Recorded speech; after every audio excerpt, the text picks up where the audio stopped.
What's up guys, my name's Brendan and iOS 12.1.2 Beta 1 was just released 2 days ago on Monday, and I wanted to give you guys a follow-up update and let you know how it's been treating me on my daily driver, because yes, I am now using the latest betas on my daily driver, the iPhone XS Max, and I also want to inform you guys about a new feature in 12.1.2 specifically for the iPhone XR. So if you guys missed my first video on iOS 12.1.2, that will be up in the cards and down in the description below, but basically there's really nothing to see in that video besides just the new software on the screen. I didn't really cover any new features or changes or anything like that, so it's not really worth watching that video if you're watching this video now, because in this video I'm actually going to be showing you features and how it's been running for me after 2 days of usage. So first things first, I want to show you guys that new menu here for the iPhone XR. So if we go into our settings, and if we go to General, Accessibility, if we go down to our Haptic Touch right here, you can see we have a brand new menu right here. We can actually adjust the touch duration for Haptic Touch. So you guys know that in the iPhone XR, we have Haptic Touch instead of 3D Touch. And at first, I really did not like Haptic Touch. I still don't love it,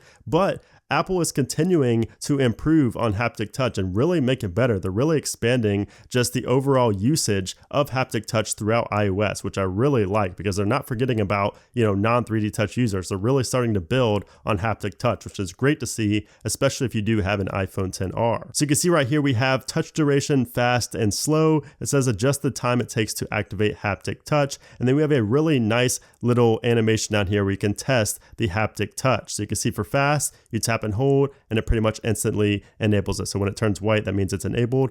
And let's go ahead and disable it and then go to slow. You can see if we just tap it like that, it does not enable. We have to hold it for a minute and then it goes. Hold it. If we go to fast, you can see pretty much right away it goes. You can see the big difference there in fast and slow. Now I'm personally going to switch this to slow, because sometimes I will tap and hold on an icon and I don't actually mean to invoke Haptic Touch. So I'm going to switch to slow. I really like the fact that they added this feature, because that was actually something I was running into that was not really a big issue, but it was something that I noted a while back, how easy it was to activate Haptic Touch. But now with this option in here to make it slow, it's not going to be as easy to activate Haptic Touch. I'm not going to really do it accidentally, which I love. So that is brand new here in iOS 12.1.2, a great feature to have for iPhone XR users. Now another thing I wanted to touch on with iOS 12.1.2 is the signal. So a lot of people, myself included, have been having cell connectivity issues pretty much since day one with the iPhone XS and XS Max. So my iPhone XS Max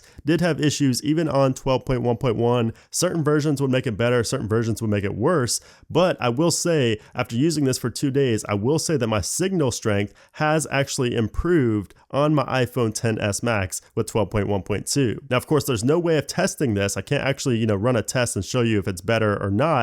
But just from, observation, just from looking at my cell strength and actually talking on phone calls, I can actually tell that it is better on 12.1.2 versus 12.1.1. Now, I'm not going to say it's very significant, because I do still notice sometimes when I have like 1 and 2 bars where I used to have, maybe 3 or 4 bars. But I will notice now that it rarely ever goes down to just 1 bar anymore, where it would always go to 1 bar here in my office, and at certain places in my house, it would always be at 1 bar. And now it's always at 2 bars. So that makes sense, because the carrier did get an update for 12.1.2. The carrier version for Verizon was updated to 34.5.5, so that could have something to do with it, or it could just be 12.1.2 overall. So I will continue to monitor that, and I will report back to you guys if it is in fact better, or if it gets worse with future betas or what. So I will be continuing to monitor that and let you guys know in future videos. Now another thing I wanted to talk about is battery life in 12.1.2, and this is where things aren't so good. So you can see right here on my iPhone XS Max, I'm averaging about 5 hours and 18 minutes of screen on time and 46 minutes of screen off time, which is not too great. That's just over 6 hours, whereas before I was getting a minimum of 6.5 hours, sometimes 7 hours. So it looks like the battery life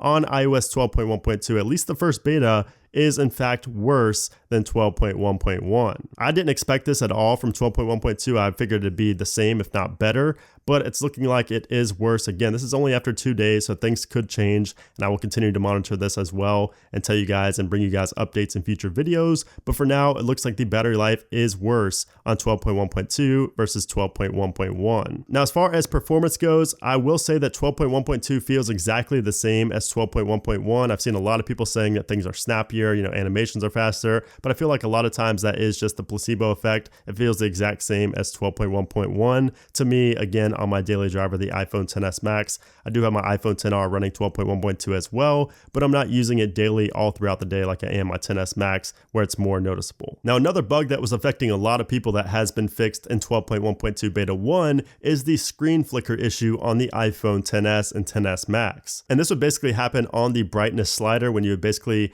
go up and down on the brightness slider, it would, flicker the screen and make the brightness go up and down about 15% each time. And it was a really weird issue. You can see right here, I basically just took a screenshot of this post here on the Apple forums and another one on the Mac Rumors forums of people reporting this going way back to 12.1 and 12.1.1 as well. So it looks like that has been fixed here in 12.1.2. I never experienced this, so I cannot confirm that, but I am reading that it has been fixed in 12.1.2. So yeah, that's pretty much it. I just wanted to give you guys a quick update on 12.1.2 and how it's been running on my daily driver device, as well as show you guys that brand new feature here with the iPhone XR, which is quite nice. I hope you guys did enjoy the video. If you did, make sure to hit that thumbs up button. Also make sure to subscribe for a lot more videos on future iOS versions. But anyways, thanks again for watching, guys, and I'll see you soon.